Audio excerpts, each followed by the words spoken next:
maramaraming karunungan, kung wala ka namang pag-ibig, amen? Nasa yung mga lahat ng gifts. Meron kang 9 gifts, pero kung wala ka namang pag-ibig, wala din. Amen?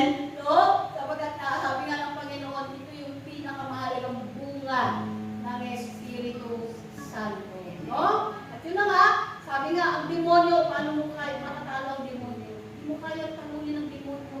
Kahit na puro ka gifts, puro ka power, may power to say ka, pero kung wala kang pag-ibig, paano ka din? Amen?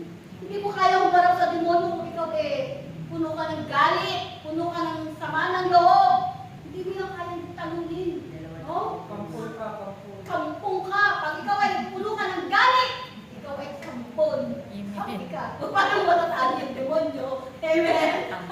Kaya sa labanan, kailangan yung demonyo, kailangan matalo mo. Sa pamamagitan ng pag-ibig. No? At paano ka magkakaroon ng pag-ibig? Paano ka magkakaroon ng pag-ibig? Hindi kaya mo yan. Amen? Kapag minsan yung pag-ibig natin, nababawasan. Nagkukulang. No? Iba nang lalamig. Iba nang lalamig. No? Diba sabi nga sa huling araw, marami ang manlalamig. Marami ang mapupuot sa isa't isa. Yung iba naman patay na. Iba patay na yung pag-ibig. No? Hindi na tumikibaw. Paano na? Paano na? Pag wala yung pag-ibig. No? Mare-repair pa ba? May pag-asa pa ba? Anong prupas na kakainin mo para umalik ang pag-ibig? Masalat ni Eva. Ay, no? Meron na nga, para ibalik yung pag-ibig, mapuno tayo ng pag-ibig, ay kailangan tayo ay lumapit kay Amang Yahweh. Amen ba? Sabi nga kung anong kulang sa atin. Ang lumalapit sa akin ay hindi na magugutom. At ang nananalig sa akin ay hindi na mauuhaw. Amen? Sapagkat si Lord, si Amang Yahweh, ang ating katutunan sa lahat. Amen? No? Kaya kailangan, mga kapatid, no?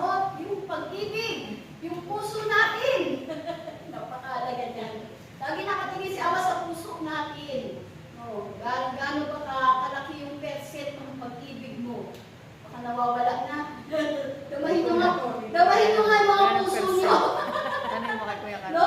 Kapag hindi ka na nakakabag, hindi ka na naaangka sa iyong kapwa, wala ka nang pakialam sa iyong kapwa, no? Wala ka nang pakialam sa asawa mo kahit kasi na sumusuka na dyan. Hindi. No?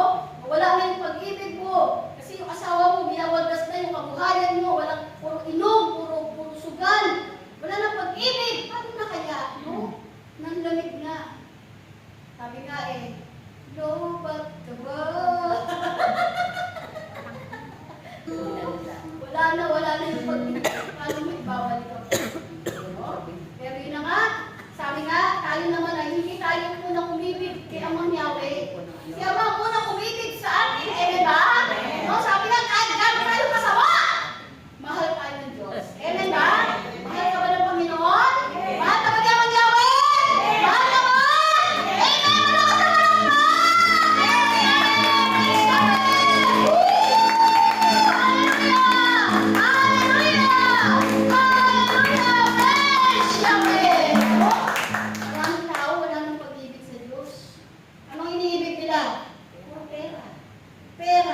Pera.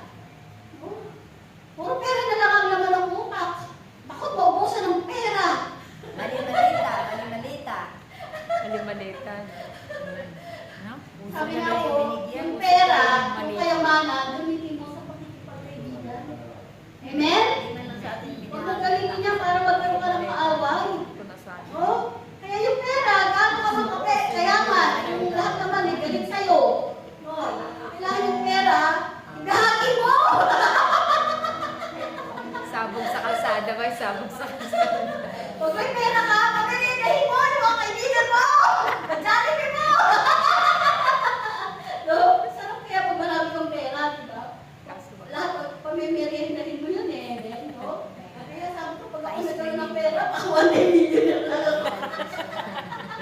Lahat pamimirihindahin mo no? Masarap kayo magpakain, amen? No? Masarap kang mag-libre, diba? No? Kaya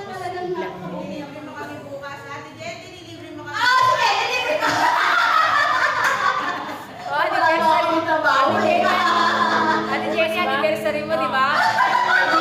Ayan na. Ako, nagkakantsawan na. Ako, Anniversary. hindi na ni Yahweh. Kahit lagi tayo gusto mag-inasal. Kakain tayo lagi ng ng salad. No? Kaya tunay po mga kapatid, kasi ako pag may pera ako, talagang hindi ako mahirap. Magbigay, hindi ako mahirap. Maano ako eh. Mapagbigay ako. Maluwag. Kaya talagang generous talaga. Joyful giver. Kaya sabi ko nga ako, pinagpala mo ako talagang marami kang makita. Joyful. Amen ba? No? Kasi yung pera, sabi ko yung pera, bigay mo yan. Babalik naman sa iyo eh. Amen ba? Kasi ano ang ginawa ko sa kapwa mo, ibabalik sa iyo. Amen. Amen ba? Yun ang faith ko. No? Kaya sabi ko, ay, naku, sabi niyo, wala na tayo ganyan. Uubos na. Kaya huwag kang matakot na maubusan ka. Lagi mong iisip ang Diyos, lagi nagbibigay. No? Hindi lagi mawawala ka, wala ka ng ganito, ganyan. Lagi mong iisip yung kawalan eh. Lagi mong iisipin yung andyan ng Diyos. God is always our provider. No? Hindi tayo pababayaan ng Diyos. No? Kaya nga tunay po mga kapatid, sabi nga yun na nga, pag-ibig. Huwag kang mawawala ng pag-ibig. Kaya pakiramdaman mo, umiibig ka pa ba? No? So, kailangan yung ating pag-ibig ay mahanap. No? Sabi nga ng Panginoon, sa pahayag, yung sinasabi ng maligamgam, hindi ka mainit, hindi ka rin malamig. Pag maligam